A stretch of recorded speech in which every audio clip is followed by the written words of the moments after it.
Hi everyone, John Cunningham-Ryan back with another book review. But before I get into the book review, I just need to talk a little bit about the premise of the book Carry On. So, for those who are avid fans, you will probably have heard of a thing called fan fiction or fan art. These are something very popular in the sci-fi and fantasy genres. And this is where fans continue to write stories about their favourite characters and their favourite worlds and universes that somebody else has created.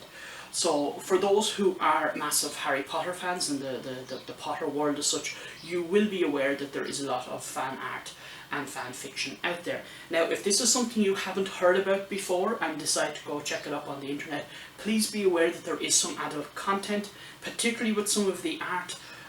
Once you see it, you can't unsee it. For example, love stories between Harry Potter and Malfoy. So yeah, if you don't want to see it, don't go look. But that's the premise of the book. So, to get to the plot of Carry On by Rainbow Rowell. The main character in the book is called Simon, and Simon is the most powerful wizard that the magical world has seen, and he is going to a school based in the UK, learning about his skills. And in school, his arch nemesis as such is called Baz, that's short for Basildon. Now, Simon is 99% sure that Basildon is a vampire, and in this world, similar to the Potter universe, how werewolves are really not acceptable in their society, in this book, vampires are not acceptable in the magical world. So Baz is hiding the fact that he is a vampire, but halfway through the book, he does eventually admit to Simon that he is a vampire. And again, halfway through the book, we find out that even though Baz wants to metaphorically eat Simon, it's not because it's a vampire, it's because it's the fact that he's been in love with Simon for years. So we have basically we then have a magical story where the two main characters in the book happen to be gay. Well, Baz is obviously gay and Simon is figuring himself out, as they say. And that's what I actually really like about this book. Even though the characters in it are gay, it is not a story about being gay, it's just a part of their personalities, and that's what makes it, I suppose, nice and normal to a certain degree.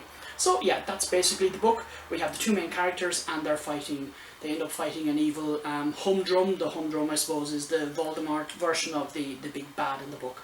So it's just a really interesting story. Now, there's a couple of small negatives about the book that some people might not like. Obviously, because it's fan fiction, it is borrowing from somebody else's creation. But this is quite common in sci-fi, fantasy, post-apocalyptic, vampire, zombies, all of the different, I suppose, genres like that. It's quite normal. So you have the classical idea of a vampire created by Anne Rice. And a lot of those stories since about vampires go back to her ideas, you know. And again, sure, if you go all the way back to Dracula. So really, when you have a creation and then other people add to it, for me that doesn't take away from it, and it doesn't make it any, I suppose, less imaginative or ambitious. Now, one negative that I find in the book is, and it's something I like about the book, but it's also a negative in the idea of the source of the magic, okay? In the book Carry On, magic is based on words and sayings, and I suppose are colloquial sayings, and the more something is said, the more simple and powerful that spell is. So, for example, to levitate, the spell for levitate is just simple up, up and away. To heat something up or to warm something up, the spell is just you're getting warmer.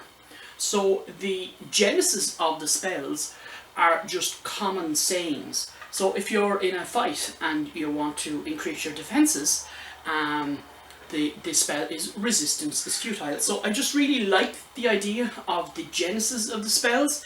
However, I would actually kind of like them, like the science as such, to be explained a little bit better. And if you love that sort of stuff, definitely check out the Lightbringer series by Brent Weeks, because that really goes into depth the science of the magic. So to move away from the couple of negatives about Carry On, I want to talk about the positives. This book is really well written. It is written aimed at teenagers. I would probably say an older teenage, say 15 years and up. However, that's kind of hard to judge, because if you think about it, when the Harry Potter books came out over 20 years ago, and they were probably aimed at kids, maybe 9-10 years of age, and the books took nearly 10 years to write. So as the readership of the Harry Potter books got older, the content also got older and more mature as well. And I mean, the last couple of books are quite mature in their storylines. Certainly if you're a parent introducing your children to the Harry Potter books, and maybe if they're 10 years of age, they probably shouldn't read all 7 books in the same year. You should probably space them out a bit, so as they mature, the stories mature with them. And that's, I suppose, where Carry On sits as well, that whilst I would say it's probably a book aimed more at a mature audience, again, it all depends on the reader and where they are in their development, or their readership as such. Once you get over the fact that it's similar to the Harry Potter universe, you can imagine that this book is basically just dropping us kind of halfway into the Deathly Hallows, and then the story goes off in a different direction, fighting the big bad. So in Carry On, we have the big bad is the Humdrum, who of course is also a very powerful magical creature, and you know by the end of the book that the main characters are going to be fighting the Humdrum. And we have, of course, halfway through the book, we have a somewhat fledgling relationship being developed between Simon and Baz. Of course, Baz has been in love with Simon for many years. He has accepted the fact that he's gay, so I suppose metaphorically as such, whilst he wants to eat Simon, it's nothing to do with the fact he's a vampire. It's of course to do with the fact that he's in love with him. And Simon, he's really unsure because he breaks up with his girlfriend, and then he's like, okay, maybe I'm gay, actually maybe I do like Baz. He's not quite too sure, and it's not a perfect teen romance. But really, what is in reality, you know, the teen romances that we read about and see on television, they're just not realistic. It's like, wow, you know, they spot each other across a crowded room and that's it.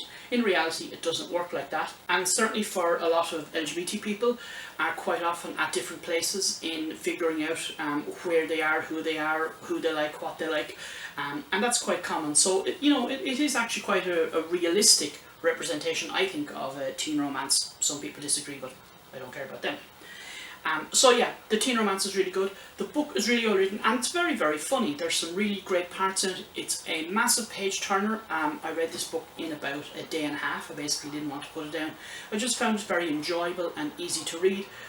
The storylines are interesting, but they're not too complex. Like in the Harry Potter books, there's some very complex ideas being pulled together, whereas we don't have that in Carry On. That's probably because I suppose there hasn't been 6 books before it that you have to tie everything in together.